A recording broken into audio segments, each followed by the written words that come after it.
ꯂꯥꯟꯁꯦ ꯈꯔ ꯏꯪꯅꯕ ꯅꯣꯡꯁꯦ ꯍꯥꯏꯊꯔꯣ ꯃꯌꯥꯝ ꯅꯣꯡꯁꯤꯅ ꯂꯥꯟꯁꯦ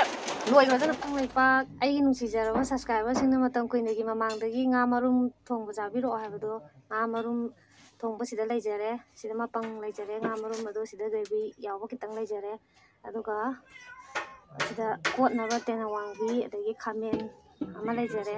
ꯑꯗꯨꯒ ꯎ ꯃꯣꯔꯣꯛꯁꯦ ꯐꯖꯅ ꯅꯩꯈꯥꯏꯖꯔꯒꯦ ꯎ ꯃꯣꯔꯣꯛꯁꯤꯃ ꯅꯩꯈꯥꯏꯖꯔꯒꯦ ꯎ ꯃꯣꯔꯣꯛ ꯑꯗꯨꯒ ꯀꯣꯠꯅꯕ ꯀꯣꯕꯤ ꯑꯃꯁꯨ ꯌꯥꯎꯖꯔꯦ ꯑꯁ ꯈꯨꯠꯁꯤꯗꯤ ꯐꯖꯗꯣꯏꯅꯦ ꯑꯩ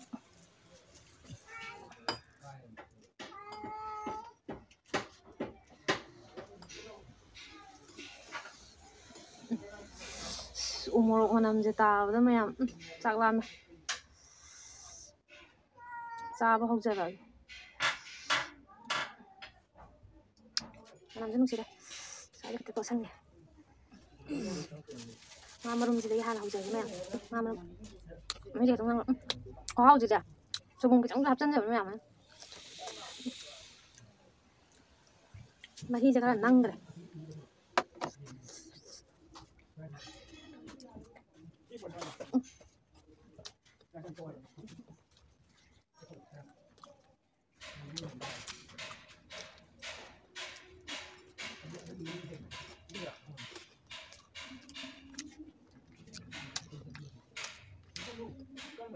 ꯃꯌꯥꯝ ꯇꯦꯅꯋꯥꯡꯕꯤꯁꯦ ꯍꯟꯗꯛꯁꯦ ꯉꯁꯤꯅ ꯑꯍꯥꯟꯕ ꯆꯥꯗꯣꯏꯁꯦ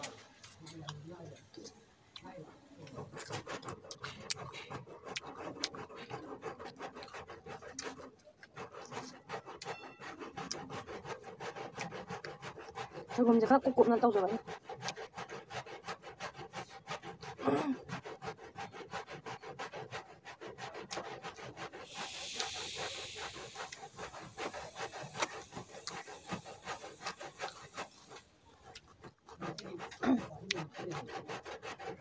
ꯁꯥꯎꯟꯁꯤꯗꯤ ꯃꯌꯥꯝ ꯎꯄꯥꯏ ꯂꯩꯇꯦ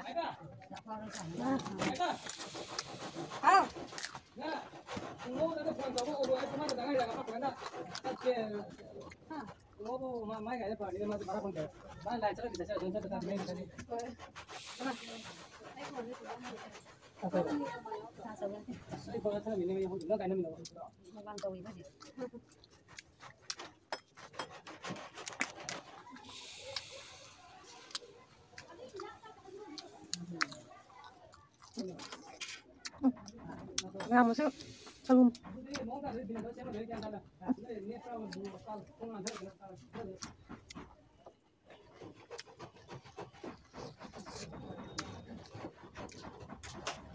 ꯃꯌꯥꯝꯁꯤ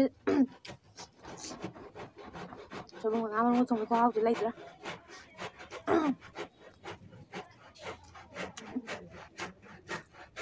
ꯇꯦꯅꯋꯥꯡꯕꯤ ꯃꯔꯣꯝ ꯍꯥꯎꯕ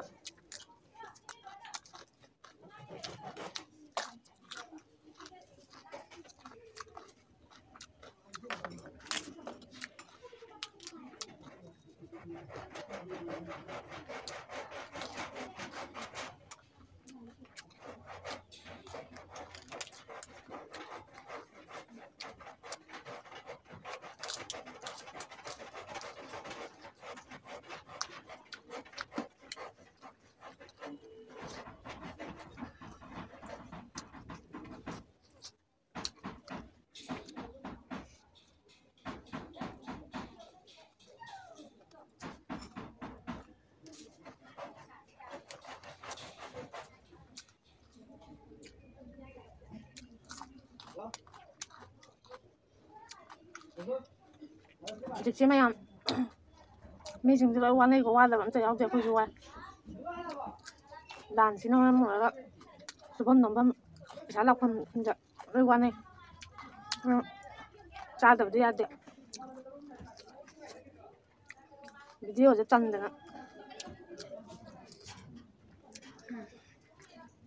ꯈꯔ ꯂꯦꯞꯆꯔꯨꯔꯕꯅꯦ ꯑꯩꯁꯨ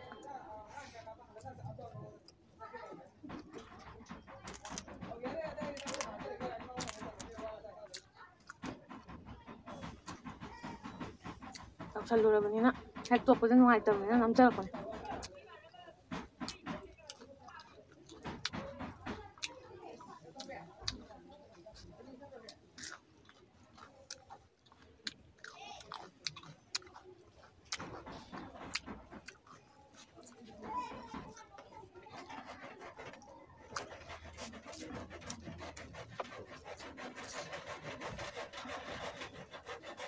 bây giờ hay là mà hi giờ càng tắc tàu để hảo đem hảo này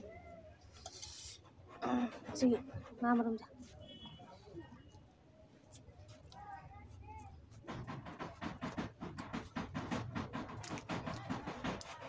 vậy đây nông ta có biết cái nông tàu đi nha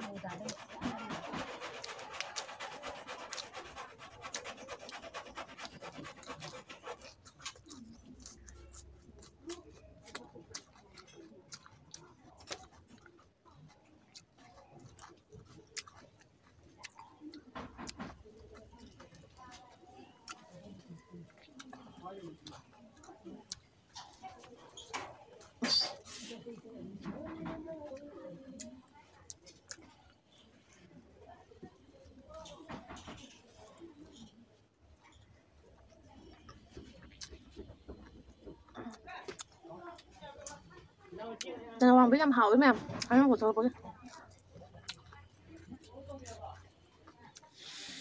đầu đi ngay trời không thở ngủ như vậy nó bằng nhé tôi rất là cả tao mà một vàng rồi thì nhá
cái nào mà biết cũng thân với mẹ mà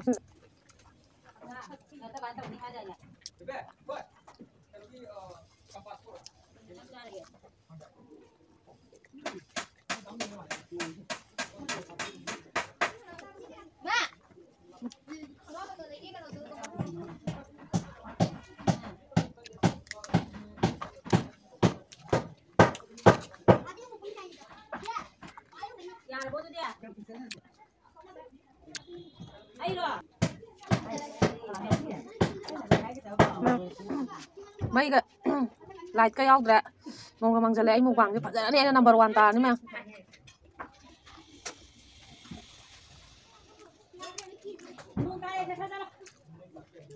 comment chứ mẹ mà pun khai đâu được tin người ta tôi là này tin nhau được mà bình thường em có giả vậy comment có giả vậy vàng cứ giả vào cái đấy bằng thiên ăn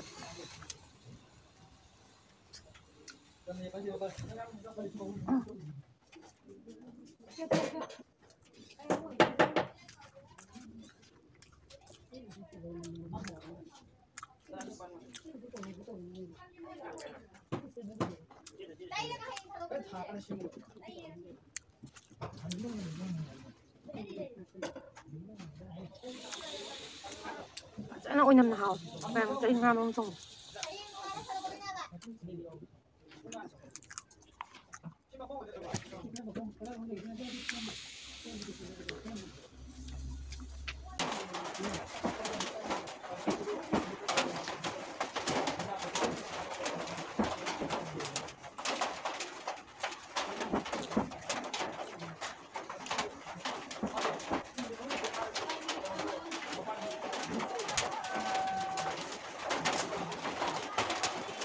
hay comment được và dám thêm em tin ra lắm được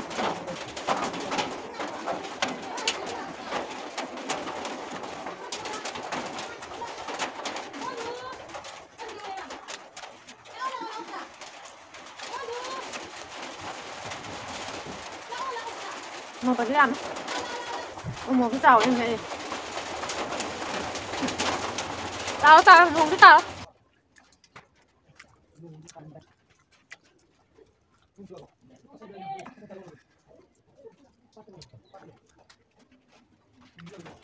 đó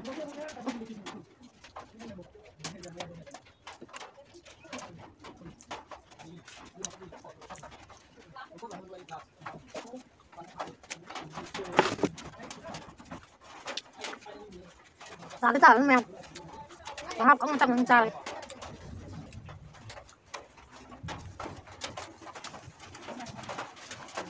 lan chứ khá in nó vẫn nuông chứ hãy chất đâu mẹ nuông thì nó lan chứ nuôi vào chứ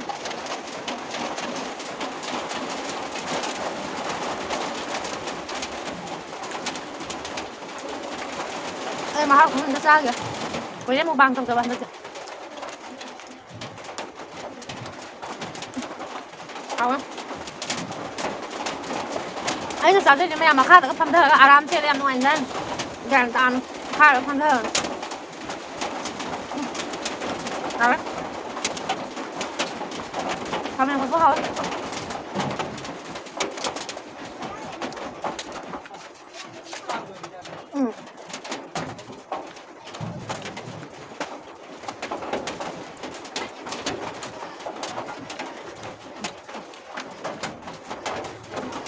bằng chứ mày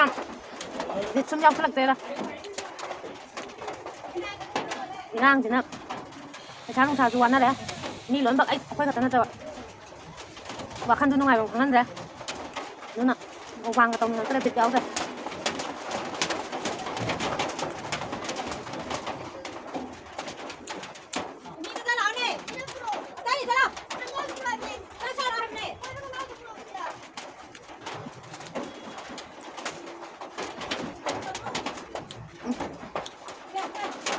ngon lắm không ạ mình tung một cái chia sao với của không thì mẹ với năm nào ấy đấy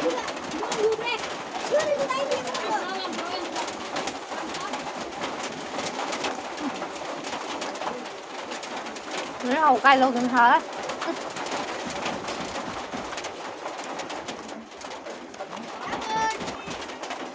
mình đi xuôi cái đấy mà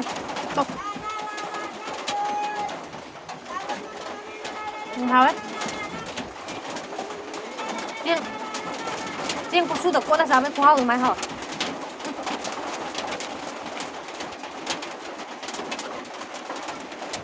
à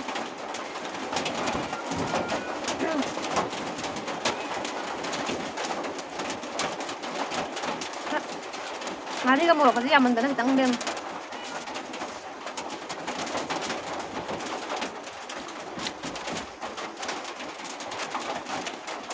trên để cái tay rồi giang đến 5 ba lạng nào tao mẹ tay cái tay rồi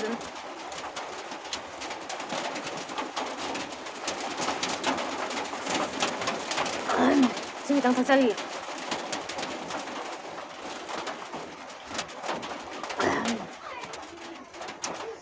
ꯑꯗꯨꯗꯤ ꯃꯌꯥꯝ ꯆꯥꯕꯁꯨ ꯂꯩꯖꯔꯕꯅꯤꯅ ꯑꯩꯒꯤ ꯚꯤꯗꯤꯑꯣꯁꯦ ꯃꯇꯥꯡ ꯁ꯭ꯋꯥꯏꯗ ꯂꯣꯏꯁꯤꯟꯖꯔꯛꯀꯦ ꯑꯅꯧꯕ ꯆꯪꯕꯤꯔꯛꯄ ꯏꯆꯤꯟ ꯏꯅꯥꯎꯁꯤꯡꯅ like subscribe ꯁꯤꯌꯔ ꯇꯧꯁꯤꯟꯕꯤꯔꯝꯃꯨ ꯑꯗꯨꯒ ꯅꯦꯛꯁ ꯚꯤꯗꯤꯑꯣꯗ ꯑꯃꯨꯛ ꯊꯦꯡꯅꯔꯁꯤ ꯁꯤ ꯍꯥꯏꯔꯒ ꯉꯁꯤꯒꯤ ꯃꯇꯥꯡ ꯁ꯭ꯋꯥꯏꯗ ꯂꯣꯏꯁꯤꯟꯖꯔꯒꯦꯀꯣ ꯃꯌꯥꯝ